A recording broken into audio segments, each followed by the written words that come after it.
Hello student. आज का topic है हमारा अध्याय 7 उत्पादन की अवधारणा का परिवर्तनशील अनुपातों का नियम।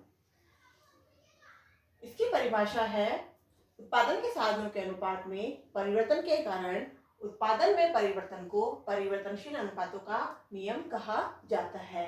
तो जो उत्पादन के साधन होते हैं जैसे श्रम, भूमि, पूंजी इत्यादि, इन साधनों के अनुपात में परिवर्तन, तो हम जब इन साधनों के अनुपात में परिवर्तन करते हैं तो जो परिवर्तन के कारण उत्पादन में जो परिवर्तन आता है उसे परिवर्तनशील अनुपातों का नियम कहते हैं। मान लीजिए कि हम भूमि है, भूमि को स्थिर रख लेते हैं, और श्रम है, श्रम को परिवर्तनशील मानकर श्रम के साधनों को बढ़ाते जाते हैं। तो जैसे जैसे हम श्रम के साधनों को बढ़ाएंगे तो हमारे के उत्पादन के साधनों में परिवर्तन आया, तो उत्पादन के साधनों में परिवर्तन के अनुपात के कारण क्या होगा कि उत्पादन में भी परिवर्तन आएगा। और जब उत्पादन में परिवर्तन आएगा तो उत्पादन के साधनों के कारण जो उत्पादन में परिवर्तन आया वह नियम ही परिवर्तनशील अनुपातों का नियम कहा जाता है।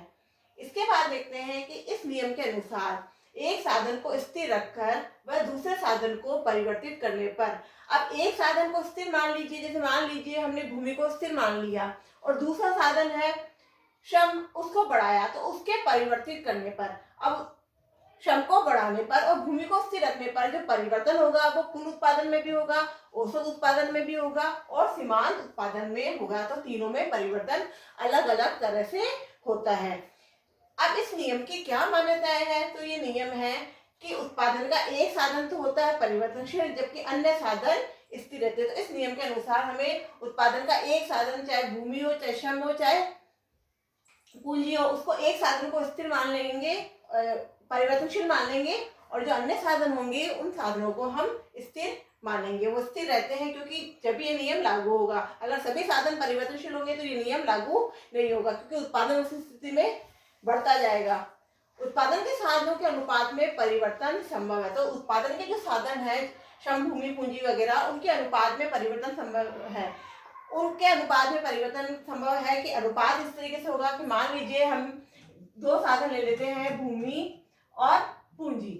अब हमने दो साधन ले लिया, पहले हमने भूमि को स्थिर मान लिया, तो भूमि का एक और पूंजी को, यहाँ पूंजी की जगह श्रम ले लेते हैं, तो श्रम को एक लगाया। अब भूमि वाला स्थिर है तो अब इसका अनुपात ही होगा। तो इसमें पहले अनुपात हुआ 5:1, इसके बाद जो अनुपात हुआ वो हो गया 5:2। तो इस तरीके से हमने देखा कि जो उत्पादन के साधन है उनके अनुपात में जो परिवर्तन है वह संभव होता है।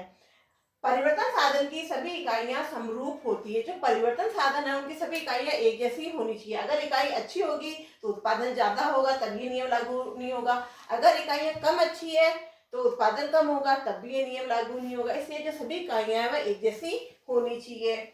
उत्पादन की तकनीक में कोई परिवर्तन नहीं होता है। जो उत्पादन की तकनीक है उसमें कोई भी परिवर्तन नहीं होना चाहिए। जो उत्पादन की तकनीक हम पहले काम में ले रहे थे उसी उत्पादन की तकनीक से अभी भी उत्पादन होना चाहिए। अगर तकनीक चेंज हो गई तो उत्पादन में परिवर्तन हो जाएगा। इसके बाद है कि ये नियम अल्पकाल में लागू होगा, क्योंकि अल्पकाल समय की वह अवधि होती है जिसमें सभी साधन जो होते हैं वो परिवर्तनशील नहीं होते। कुछ साधन स्थिर होते हैं और कुछ होते हैं परिवर्तनशील। तो स्थिर साधन भी इस यहाँ जो परिवर्तनशील अनुपातों का नियम होता है उसमें भी क्या होता है कि कुछ साधन हमारे पास स्थिर होते हैं, कुछ परिवर्तन होते हैं। ऐसे अल्पकाल में होता है तो ये नियम केवल अल्पकाल में लागू होगा, दीर्घकाल में लागू नहीं होगा, क्योंकि दीर्घकाल में सभी साधन जो होते हैं परिवर्तनशील होते हैं। वहां पर सभी साधनों को घटाना व बढ़ाना आसान होता है। अब हम पहले डायग्राम के माध्यम से जो औसत उत्पादन है और सीमांत उत्पादन है उन दोनों का जो संबंध है वो समझते हैं। तो मैंने आपको बताया था कि जब सीमांत उत्पादन बढ़ता है और औसत उत्पादन बढ़ता है, ये दोनों यहाँ बढ़ रहे हैं। आप देखिए कि यहाँ पर देखो औसत उत्पादन ये रहा, ये औसत उत्पादन भी बढ़ रहा है, और सीमांत उत्पादन ये रहा, ये सीमांत उत्पादन और औसत उत्पादन दोनों ही बढ़ रहे हैं।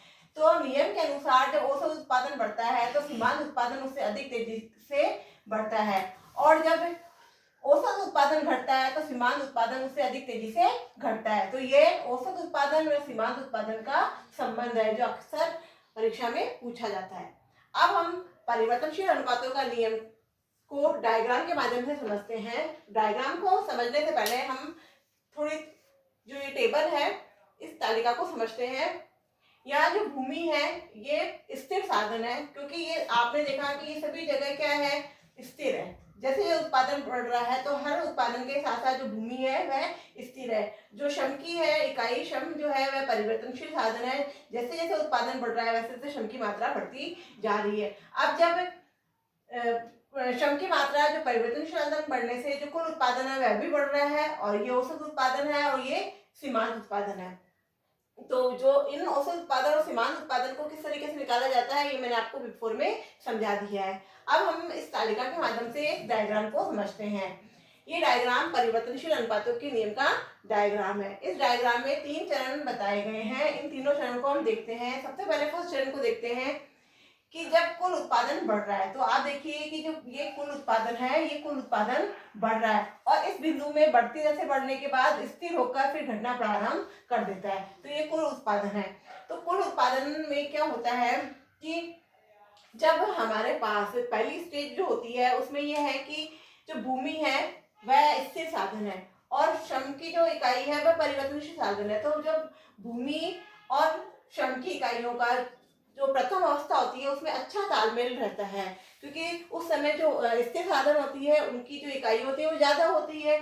तो अच्छा तालमेल, जो उत्पादन के साधन होते हैं उनका अच्छा तालमेल होने के कारण जो कुल उत्पादन होता है वह बढ़ती दर से बढ़ता है। तो जो कुल उत्पादन है वह बढ़ती दर से बढ़ता है। तो आप देखा कि जो फर्स्ट स्टेज है, जो फर्स्ट स्टेज कहाँ तक है, ये फर्स्ट स्टेज है, यहाँ तक ये फर्स्ट स्टेज है। तो इस स्थिति तक हमने देखा कि जो कुल उत्पादन है बढ़ती दर से बढ़ता है, क्योंकि स्थिर साधन और परिवर्तनशील साधन दोनों का जो संयोजन होता है वह अच्छा होता है, और कुशलता पूर्वक सभी साधनों का प्रयोग होने से जो उत्पादन है वह बढ़ती दर से बढ़ता है। तो जो उत्पादन है बढ़ती दर से बढ़ता है, इसलिए जो औसत उत्पादन भी बढ़ रहा है और जो सीमांत उत्पादन है, औसत उत्पादन है वह भी बढ़ रहा है और सीमांत उत्पादन है वह भी बढ़ रहा है। तो इस अवस्था तक जो ओ से एम है, ओ से जो एल बिंदु तक है, ये जो उत्पादन हो रहा है यहाँ पर जो प्रथम स्थिति में जो फर्स्ट स्टेज है,